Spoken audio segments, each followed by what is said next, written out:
Être maman, c'est une chose, mais être une maman qui trouve de la joie dans son quotidien avec ses enfants, c'en est une autre.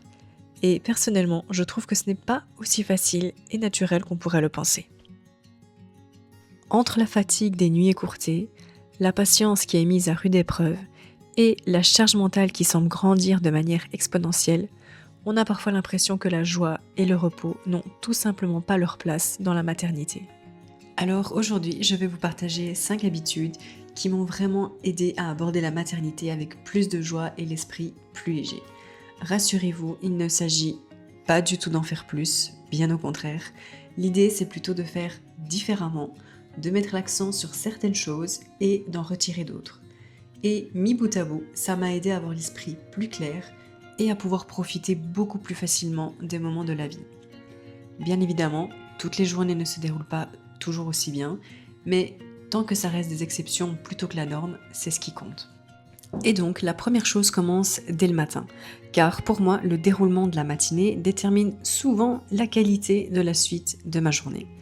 C'est pourquoi j'ai décidé que lorsque je me réveille, je ne vais plus directement sur mon GSM. J'essaye d'attendre que les enfants et moi ayons mangé avant de l'utiliser vraiment. Car vous l'aurez compris, aller sur mon GSM directement une fois que je me réveille, ça ne me faisait vraiment pas du bien. Sur le moment, je pensais que oui, je pensais que peut-être j'allais y trouver un peu de divertissement gentil et amusant, mais en réalité, ça fatiguait mon cerveau ainsi que mon état mental, alors que je ne m'étais même pas encore levée. Donc maintenant, c'est décidé, plus le GSM au réveil et je me sens vraiment beaucoup mieux. Je descends, je sors prendre l'air dehors quelques minutes et la meilleure solution que j'ai trouvée pour ne pas aller sur mon GSM, c'est de les laisser dans la chambre, soit sur ma table de chevet ou bien je le mets carrément dans la commode.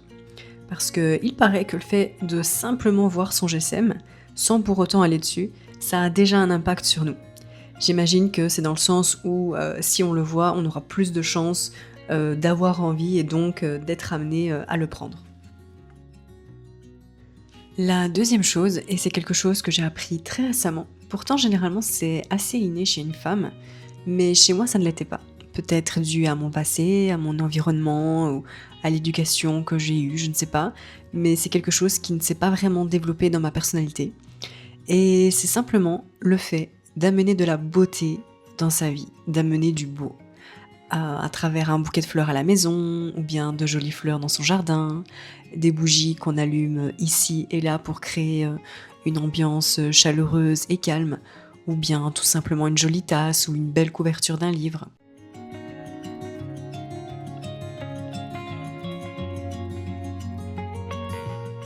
Et c'est drôle parce que comme je disais, j'ai toujours été une personne très orientée tâches, efficacité, utilité. Par exemple, si un objet était joli mais qu'il ne m'était d'aucune utilité, mis à part le fait qu'il soit joli, alors je m'en débarrassais parce que je n'en voyais pas l'utilité technique. Et au contraire, s'il y avait quelque chose de pas très joli ou de cassé, tant que ça m'était utile, je le gardais. Prenons l'exemple d'un essuie. S'il était moche, troué ou très abîmé, avant je le regardais. Parce que tout ce que je lui demandais, c'était d'exercer sa fonction première, donc d'essuyer. Et donc s'il essuyait et qu'il était moche, eh bien je le gardais. Donc vous voyez, j'étais vraiment pas dans la douceur, ni la lenteur, ou dans la contemplation du beau, etc. Prendre le temps d'admirer quelque chose de joli ou d'y prendre plaisir, ça ne faisait pas vraiment partie de ma vie. Et bien sachez que je trouve ça vraiment dommage. Je regrette que jusqu'à maintenant, j'ai été la majorité de ma vie très orientée performance et efficacité. Et pour être honnête, j'ai encore des résidus actuellement, mais qui se reflètent autrement et avec lesquels j'essaye de lutter. Par exemple, imaginons qu'il faut que je fasse une tâche de ma to-do list. Imaginons que cette tâche soit d'arroser le potager. Ma nature première aura tendance à vouloir réaliser la tâche coûte que coûte, le plus vite possible, pour que ça sorte de ma tête et de ma to-do list, au détriment de la manière dont cette tâche se déroule. Donc en pressant les enfants, ne prenant pas de plaisir au processus lui-même, donc qui est d'arroser le potager, et de voir vraiment ça plutôt comme une corvée. Mais une fois que je suis devenue maman, cet aspect de ma personnalité a commencé à évoluer. J'ai compris que ce système de pensée que j'avais n'allait pas être approprié à une maternité, en tout cas une maternité comme j'avais envie de la vivre. Et ce changement s'est fait petit à petit. Mon champ d'horizon a commencé à s'élargir et j'ai commencé à comprendre pourquoi les femmes aimaient par exemple avoir des bouquets de fleurs chez elles. Maintenant, moi aussi, j'aime avoir de belles fleurs et de belles plantes à la maison, en prendre soin, me lever le matin et l'admirer. Ça me fait plaisir aux yeux et donc ça réchauffe, je trouve aussi le cœur. J'essaye que mes affaires à la maison soient jolies et utiles. J'accorde clairement plus d'importance à la beauté du processus et des choses que à la finalité elle-même. If I'm going with you, I know we'll get to the other side. La troisième chose, et là par contre, on revient complètement à mon côté très méthodique, efficacité, performance, mais qui pour le coup m'a été vraiment très utile dans ma maternité, c'est que je me suis créé une mémoire externe. Parce que pendant longtemps, tout ce que je devais faire, les idées que j'avais, les choses auxquelles je devais penser pour les enfants, pour les repas, pour la maison, tout était dans ma tête. J'avais constamment cette petite voix en arrière-plan qui me disait « Ah, n'oublie pas de prendre rendez-vous chez la pédiatre. Ah, il faut vraiment que tu notes la recette de shampoing insolite quelque part. Sinon, la prochaine fois, tu vas encore perdre 20 minutes à la chercher. » Vous voyez ce que je veux dire ? Prises séparément, on est d'accord, ce sont de petites choses. Mais quand elles restent toutes ouvertes quelque part dans notre tête en permanence, ça devient vraiment épuisant. Et surtout, j'avais l'impression de ne jamais réussir à vraiment vider mon cerveau. Dès que je terminais quelque chose et qu'un peu de place se libérait, cette place, elle se remplissait immédiatement avec une autre chose à faire ou à ne pas oublier.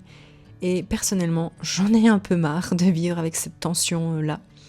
J'en avais aussi marre de me retrouver chaque semaine face au même problème et ensuite de m'en vouloir. Par exemple, pendant longtemps, j'oubliais systématiquement de rafraîchir mon levain. Et à chaque fois, je m'en souvenais le soir, au dernier moment, quand j'étais déjà fatiguée et que je comptais me monter et me coucher. Et je me disais, mais comment est-ce possible que j'oublie encore ? C'est la même chose chaque semaine. Et puis un jour, je me suis posé une autre question. Pourquoi est-ce que je demande encore à mon cerveau de se souvenir d'une tâche qui revient exactement au même moment toutes les semaines ? C'est là que je me suis dit, ce n'est pas à ma mémoire de gérer ça. Si quelque chose revient régulièrement dans ma vie, je n'ai pas besoin de faire l'effort de m'en souvenir à chaque fois. J'ai besoin d'un système qui s'en souvienne à ma place. Et c'est comme ça que j'ai commencé à construire ce que j'appelle ma mémoire externe. J'ai commencé à créer des systèmes pour les repas, pour le ménage, pour les tâches qui reviennent chaque semaine, chaque mois ou à certains moments de l'année.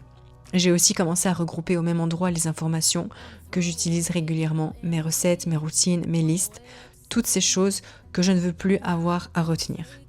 Et le but, contrairement à ce qu'on pourrait penser, ce n'est pas de devenir encore plus productive. Non, c'est presque l'inverse. Le but, c'est que mon cerveau n'ait plus besoin de tout porter en permanence. Que je puisse enfin pouvoir me dire, c'est bon, je n'ai plus besoin d'y penser maintenant, tout est quelque part, je saurai où le retrouver quand j'en aurai besoin. Et ça m'a vraiment permis de retrouver beaucoup plus d'espace mental.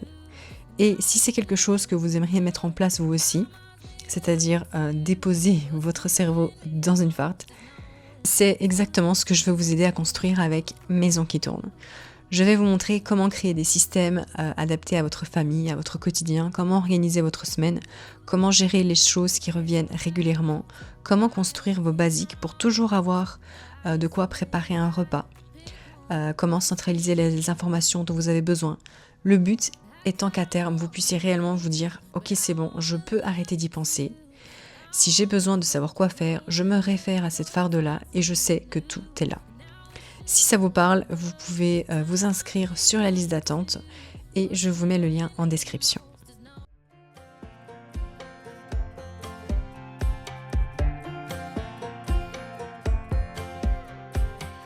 Last time we talked, you had nothing to say. La quatrième chose va peut-être vous surprendre ou paraître inutile, mais croyez-moi que non. C'est que j'ai écrit une liste de choses ressourçantes à faire lorsque j'ai du temps libre.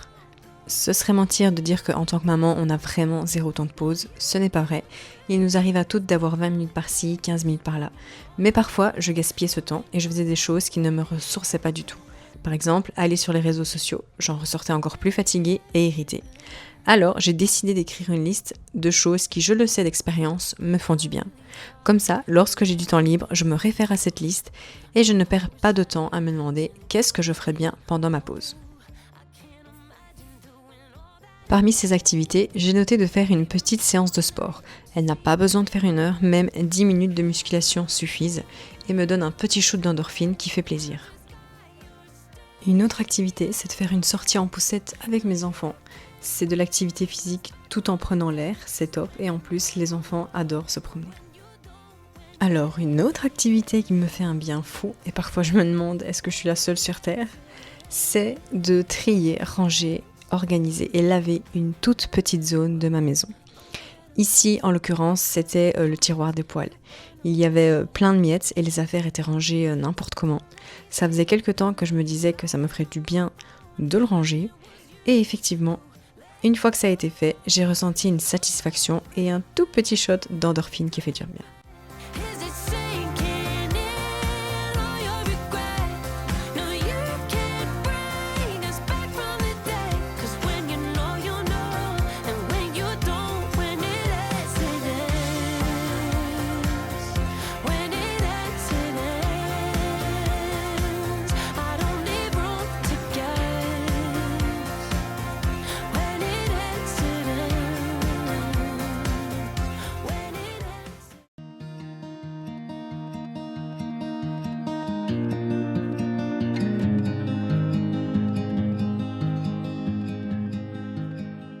La 5e et dernière chose que j'ai mise en place et qui m'aide beaucoup à garder le cap, mais cette fois-ci on est plutôt sur le plan spirituel et mental, ça a été de me créer une petite farde que j'ai appelée Mother Culture. C'est un endroit où je regroupe tous les écrits qui me font du bien, qui me rappellent qui je veux être quand le bruit environnemental, disons, commence à me faire douter de moi ou de mes choix. Enfin, pas vraiment douter, mais plutôt que tout devient flou dans ma tête. Ce sont par exemple des articles qui me rappellent quel genre d'épouse et de maman je veux être, c'est-à-dire patiente, douce, aimante. Ce sont des versets aussi, mais ça peut aussi être des articles que j'ai trouvés sur la santé et que j'aime relire de temps en temps pour me rappeler vers où je veux aller. J'ai par exemple un article sur le jeûne intermittent, mais qui est très nuancé et axé sur les femmes. J'ai un article sur le café, sur ce que faisaient nos grands-mères, comment elles vivaient, etc.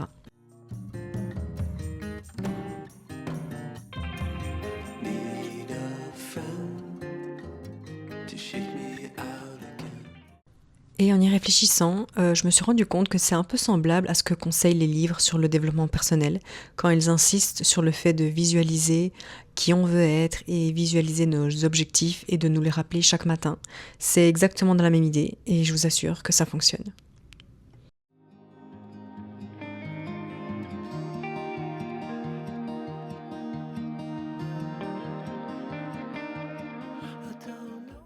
Enfin voilà, on arrive à la fin de cette vidéo. N'hésitez pas à me dire ce que vous en avez pensé, s'il y a des choses que vous mettez déjà aussi en place qui sont pareilles que les miennes. N'hésitez pas à me dire si ce genre de contenu vous plaît et si vous aimeriez du coup voir d'autres choses plus ou moins similaires, que j'aille en profondeur sur certains sujets. Si oui, dites-le moi en commentaire. N'hésitez pas aussi à mettre un petit pouce bleu pour me soutenir. Et j'aime aussi beaucoup lire vos commentaires, donc si vous avez quelque chose à dire, franchement, ne vous retenez pas. En tout cas, merci d'avoir regardé cette vidéo et moi je vous dis à bientôt dans la prochaine vidéo. Salut! Salut!